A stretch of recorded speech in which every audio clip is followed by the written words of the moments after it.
Fala pessoal, vamos iniciar agora mais um fundo que a gente vai analisar mensalmente, que foi muito pedido por vocês, que é o HGRE11, que é um fundo de lajes corporativas da CSHG, que inclusive, como vocês viram na thumb, deve ter presentinho de Natal desse fundo, ao contrário do HGLG, como a gente viu, que provavelmente não vai pagar. Inclusive, eu até tinha falado no grupo do WhatsApp, aliás, se você ainda não faz lá parte do grupo, tem mais de 160 pessoas que a gente discute diariamente fundo imobiliário, tem o link aqui embaixo para você participar. Eu tinha falado que eu não ia soltar nenhum vídeo nos dias 24 e 25, mas eu vou soltar um vídeo no dia 24 de manhã com 4 fundos imobiliários que eu acredito que vão fazer um pagamento extra de rendimentos agora entre janeiro e dezembro e janeiro, que é referente às sobras de lucro. Vou soltar esse vídeo no domingo de manhã, dia 24. Então bora pro relatório gerencial do HGRE.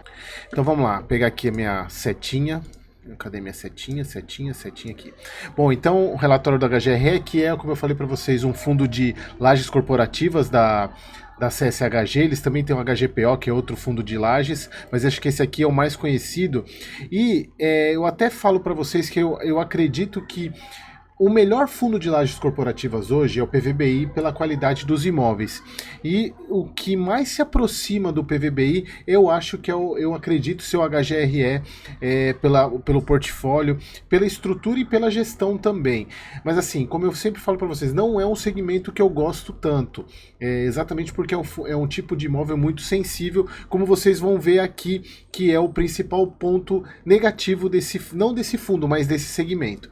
Então, como eu falei para vocês, é o relatório agora de novembro, um fundo com valor de mercado de R$130 por cota, valor patrimonial de 134, ele está bem amassado em relação a patrimonial, o mercado está precificando bem abaixo do que ele vale, exatamente pela questão que eu já vou falar para vocês daqui a pouco, que já dá até para ver aqui, né? Vou até pôr a setinha aqui do lado, mas a gente já vai chegar lá.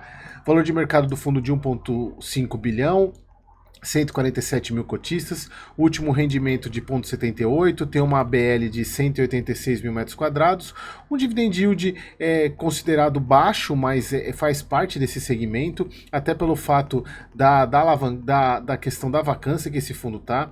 R$8.200 por metro quadrado, alavancagem bem reduzida, bem tranquila de gerenciar, a gente vai falar um pouco sobre ela, e aqui que está o grande problema, que na verdade é um grande problema deste segmento, e não é exclusivo desse fundo. Tirando o PVBI, que é o que tem a menor vacância exatamente pela localização dos imóveis, que é os top, né, que são imóveis difíceis de ficarem vazios, mas a questão é um segmento, as lajes elas vêm sofrendo há um bom tempo. Eu até falei no relatório para os meus alunos agora de novembro, não, foi agora de dezembro, no início do mês, que eu fiz um estudo sobre a questão de vacância, sobre absorção líquida, absorção bruta, e um dos pontos que eu citei no relatório, eu acho que eu até falei isso no vídeo do PVBI desse mês, que é, quando teve no pré-pandemia até a pandemia, os fundos de laje, eles despencaram de elevador e até o momento eles estão subindo de escada, estão demorando para subir como estava no pré-pandemia. Inclusive a própria absorção líquida está negativa ainda nesses últimos meses desse ano. Então a vacância é um ponto muito complexo, por isso que é um tipo de fundo que eu não gosto tanto, não o fundo, desculpa, o tipo de segmento que eu não gosto tanto. Então o grande problema hoje do HGRE é essa vacância grande que ele tem de quase 30%.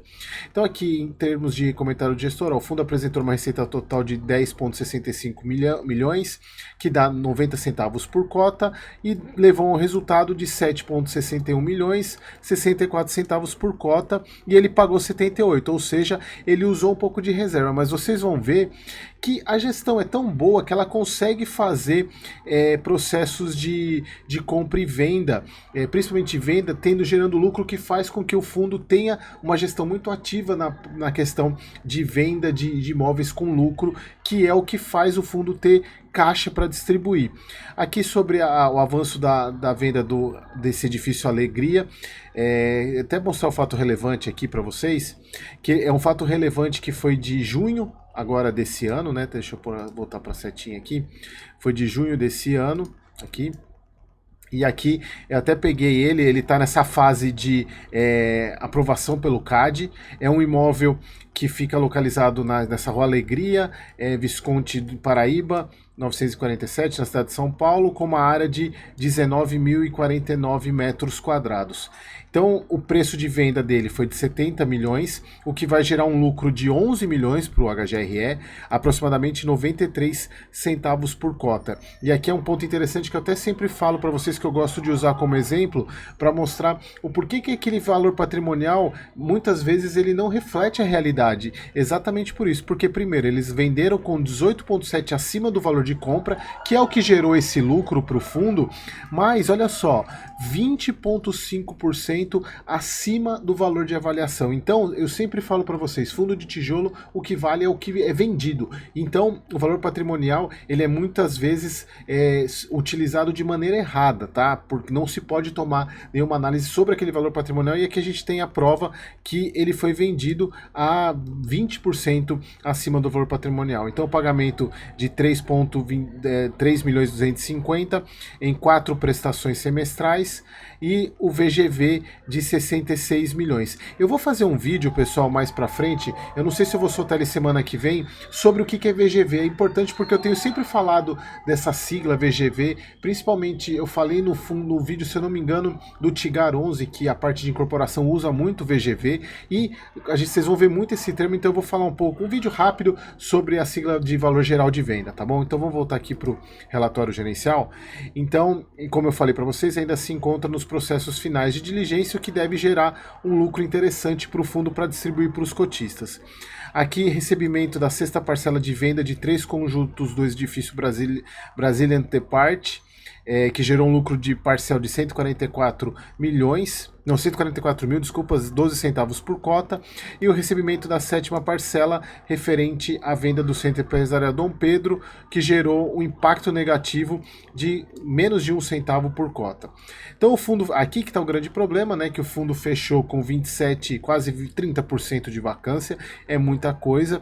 Eles falam desse edifício Antônio Chagas, que se eu não me engano, ele está 100% vazio. Eles estão falando aqui, ó, nosso ativo só fazia sentido, eles estão falando dessa questão da locação, né, que eles colocam que estão seguindo para uma outra opção.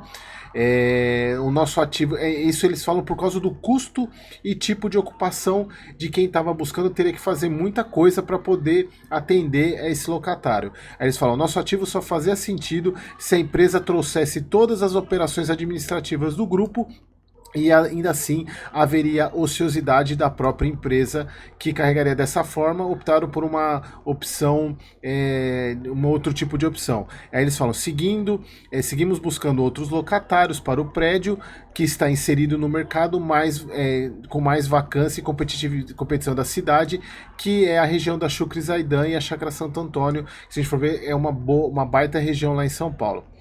E aqui eles continuam também sobre esse edifício, o Centro Empresarial Sênica, que eles falam que foi aceita a proposta de uma empresa de diagnósticos, então provavelmente essa vacância deve diminuir nos próximos meses. Aqui eles colocam, uma vez que o negócio consiste na ocupação de metade do Sênica Mall, sendo totalidade no primeiro andar, cujo investimento de aproximadamente 5 milhões comporá aluguel e será revertido em penalidades. Então, interessante que provavelmente essa situação deve melhorar. E a Torre Martiniano, que é um dos calos do HGRE já há algum tempo, eles colocam aqui, ó, seguimos com algumas visitas e consultas, mas com volume menor dada a sazonalidade do mercado. Então, eles colocam aqui, ó, por outro lado, estamos conversando com um dos locatários da torre para uma possível expansão e temos a expectativa de celebrar o aditivo de contrato o quanto antes, mas não deve acontecer antes de janeiro. Então, a gente tem esses 3 imóveis aqui, que tem 2, se eu não me engano, com 100% vazio, e acho que a Torre Martiniano ele está com acho que 40% de vacância, se eu não me engano. Lá no fundo a gente vai ver. Então, é o que eu falo para vocês, é uma questão nesse segmento muito complexo, por isso que eu, Eric, ainda prefiro ficar de fora, a não ser do PVBI, que ele consegue, pelo fato dos imóveis serem muito bons, dificilmente eles ficam vazios. Aí a parte técnica, falando da questão da Torre Martiniano, sendo que agora, né, nessa época começam as assembleias de condomínio e vão ser as prestações anuais de conta, revisão de taxas, avaliação de planejamento para 2024, e eles falam sobre a Torre Martiniano, que está no final, processo final de despesas e da operação. Então, é um ponto para se ter, acompanhar, que é uma dos imóveis com vacância. Aqui eles falam da intervenção do Sky Lounge, que é do Berrine One, que segue em andamento de acordo com o esperado, com previsão para o término no mês de dezembro, enquanto os estudos de melhoria do imóvel da Shukri Zaidan encontram-se na fase de orçamento e modelos de investimento em conjuntos com o time comercial. Então, assim, como é o primeiro relatório, então, para vocês irem acompanhando para os próximos, já vai ficar mais fácil até do entendimento, até porque eu não acompanho muito o HGRE, estou trazendo inclusive porque vocês pediram, e aí eu vou fazer, vai ficar melhor para os próximos relatórios, que a gente vai fazer um acompanhamento melhor. Mas assim, é só para a gente focar nessa questão da vacância, que é o que preocupa. Nossa, ficou tanta seta, agora que eu tô olhando aqui, ficou muita setinha a minha explicação. Aqui, aquilo que eu tenho falado de todos os relatórios da CSHG, a questão da compra da Pátria, então nem vou entrar muito nesse detalhe aqui, que foi, inclusive tem um vídeo no canal que eu falo sobre isso. Aqui vamos ao que interessa para você que é cotista do HGRE. Vamos direto aqui para o resultado. Aqui só um ponto primeiro, que ele tem uma receita potencial de 13 milhões, está sofrendo com essa vacância, então a receita dele do caixa foi de 10 milhões, ele tem quase 3 milhões para poder chegar na potencial dele. E aí que é o ponto que eu falo, que eu acredito que vem uma grande bolada aí para os próximos, ou dezembro ou janeiro, referente ao semestre. Se a gente observar aqui, ele pagou lá em dezembro do ano passado 1,10 e ficou com uma reserva de 1,41. Só para a gente poder monitorar, para vocês entenderem. Então ele vem pagando 78 centavos, aqui 78 centavos, que é o guidance dele. E aí a gente pode ver aqui que ele usou reserva, chegou em abril, ele teve um recebimento de ganho de capital, de venda, que fez com que ele aumentasse bem deixa eu dar um S aqui, aumentasse bem a reserva dele. Então ele foi mantendo, pagando 78 centavos e chegou em junho, ele teve que distribuir 1,40. Vejam só, ele pagou, aumentou aqui praticamente 70, 60 centavos no pagamento e reduziu a reserva em praticamente 80 centavos. E aí ele veio com esse 1,39, 1,23, chegou aqui, teve outro recebimento de venda e subiu para 2,49. E vejam, ele tá com 2,36 de reserva. Se a gente for equivaler aqui, provavelmente ele deve vir agora para dezembro para 1,40. Se a gente seguir nessa mesma lógica aqui, a não ser que o resultado venha um pouco menor, ele tenha que reduzir um pouco, porque se a gente for pensar, tá 1,41 e 1,59 aqui, né? 1,41 e 1,59. Então eu acredito que ele deve vir para quase 1,40 no pagamento de dezembro, o que é quase o dobro, né, de rendimento. Por isso, você cotista do HGRE deve receber um presente de Natal, assim como foi e agora eu não lembro qual fundo que... Eu vou trazer no domingo de manhã os 4 fundos que eu acredito que vão pagar um retorno mais... vão pagar um presente de Natal. Aqui a questão do rendimento, veja, ele é bem maior que o CDI, não tem muito o que falar. É um baita do fundo imobiliário. Os cotistas, eles vêm aumentando, mas é bem... assim, não tem um aumento tão significativo, mas é uma baita base de cotista, né? 147 mil. Aqui a parte de composição do patrimônio, aqui um ponto interessante, ele tem uma alavancagem muito pequena, que basicamente o que ele tem de renda fixa é suficiente para pagar essa alavancagem, então é uma alavancagem bem tranquila. Aqui ainda tem algumas parcelas para receber, tem do Centro Empresarial Dom Pedro, que eu já falei lá para vocês. Aqui a composição dos imóveis, basicamente 11 imóveis, o imóvel 11, desculpa, que é no Paraná, mas a grande parte dos imóveis estão dentro da cidade de São Paulo. Aqui a parte do centro, zona oeste, é onde a gente está, essa parte do quase zona sul, centro aqui, onde a gente tem a parte de Faria Lima, Shukri Zaidan, que são regiões muito boas do estado de São Paulo, da cidade de São Paulo. Então ele é bem distribuído, tem muitos prédios, né, o que diminui bastante o risco desse fundo. Aqui a vacância, como vocês podem ver, ela é uma vacância alta, então isso é o que a gente tem que acompanhar para ver se isso depende não somente do fundo, mas de uma melhoria do mercado em si.